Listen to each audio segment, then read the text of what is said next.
নমস্কার বন্ধুরা, কলিনের রান্নাঘরে আপনাদের সবাইকে অনেক স্বাগত। আজ আমি বানাবো ফুলকপি দিয়ে পুকুরের জ্যান্ত শোল মাছ। জিওল মাছ, তাই কিন্তু সামান্য অল্প জলে এইভাবে আপনারা 2-3 দিন ধরে সংরক্ষণ করে রেখে দিতে পারবেন।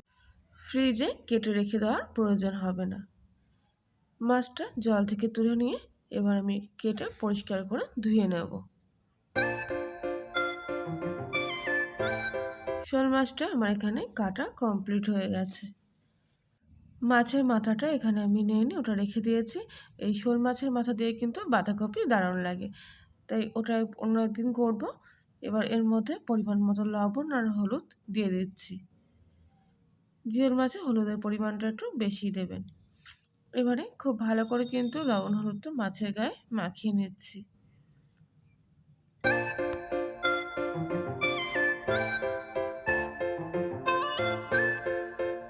মাছের গায়ে লবণ হলুদ মাখানো হয়ে গেছে। এবারে এখানে আমি কিছুটা ফুলকপি কেটে খুব ভালোভাবে ধুয়ে নিয়েছি। 3টে বড় সাইজের আলু এইভাবে ফালা করে কেটে নিয়েছি। কড়াইতে সামান্য পরিমাণ তেল দিয়ে প্রথমে আমি মাছগুলো ভেজে নিচ্ছি। প্রথমে 4 পিস মাছ ভাজছি, এরপর বাদবাকি মাছগুলো ভেজে নেব।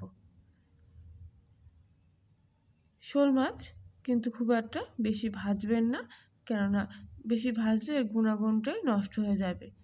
তাই মোটামুটি একটু হালকা লালচে ভাব চলে আসলে মাছগুলো এপিট ওপিট উল্টে পাল্টে ভেজে নেব।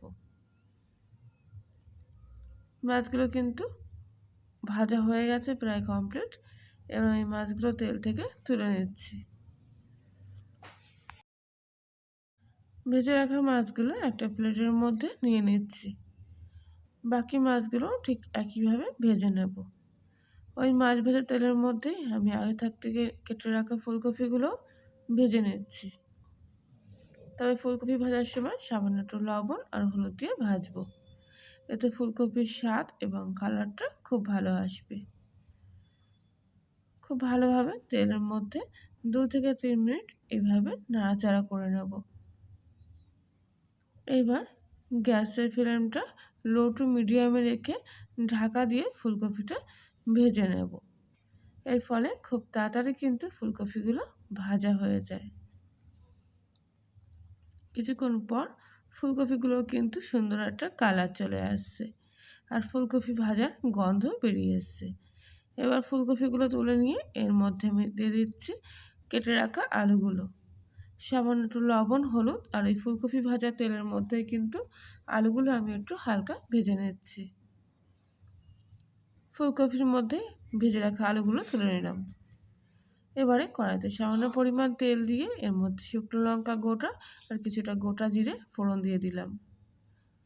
ফোড়নটা ভাজা হয়ে গেলে এর মধ্যে দিয়ে দিচ্ছি 2টো মাঝারি সাইজের পেঁয়াজ বাটা। পেঁয়াজটা খুব ভালোভাবে এখানে আমি ভেজে নেব। প্রথমে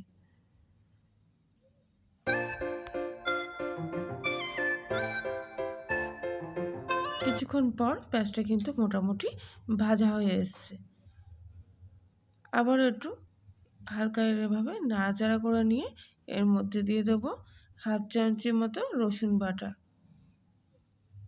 এখানে 2 থেকে 3 কোয়া মতো রসুন আমি বেটে নিয়েছি আর দিয়ে দিলাম 1/2 চামচি মতো আদা বাটা। সব কিছু ভালো করে একসঙ্গে আবার আমি ভেজে নেব, যাতে কাঁচা রসুন আর আদার গন্ধটা না থাকে। সব কিছু মশলাগুলো ভাজা হয়ে গেলে 1/2 চামচি হলুদ গুঁড়ো, 1/2 চামচি লঙ্কার গুঁড়ো, 1 চামচি জিরের গুঁড়ো, 1 চামচি ধনিয়া গুঁড়ো দিয়ে সামান্য অল্প জল দিয়ে খুব ভালো করে মশলাটা এখানে কষিয়ে নিচ্ছি।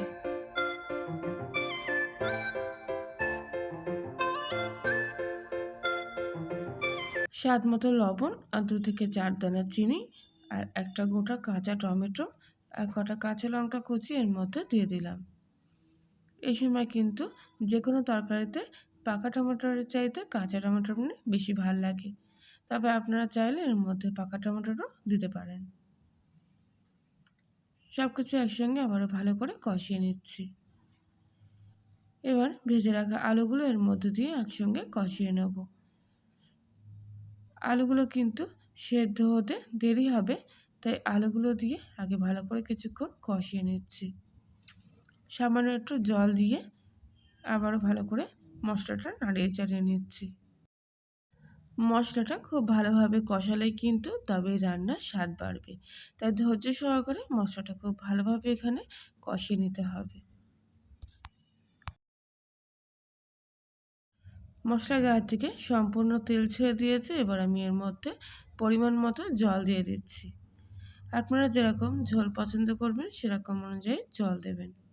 এখানে মনে হচ্ছে আমার একটু পরিমাণ জল দিতে হবে, কারণ আলুগুলো সেদ্ধ হবে। এবারে ঝোলটা ফুটে ওঠা পর্যন্ত কিছুক্ষণ আমি এটা ঢাকা দিয়ে রাখবো।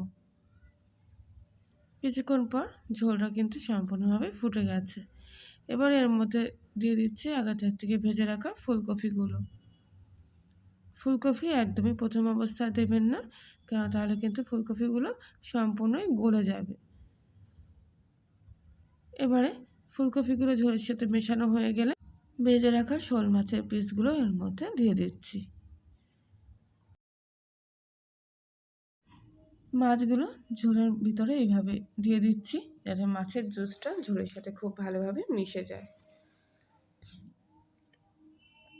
ঝোলটা ফুটে ওঠা পর্যন্ত আরও কিছুক্ষণ অপেক্ষা করব।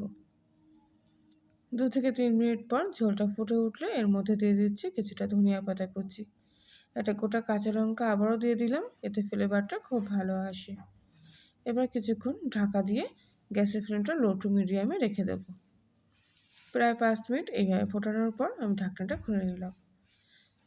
এবার সবশেষে দিয়ে দিচ্ছি হাফ চামচি মতো গরম মশলা। রান্না কিন্তু আমার একেবারেই কমপ্লিট।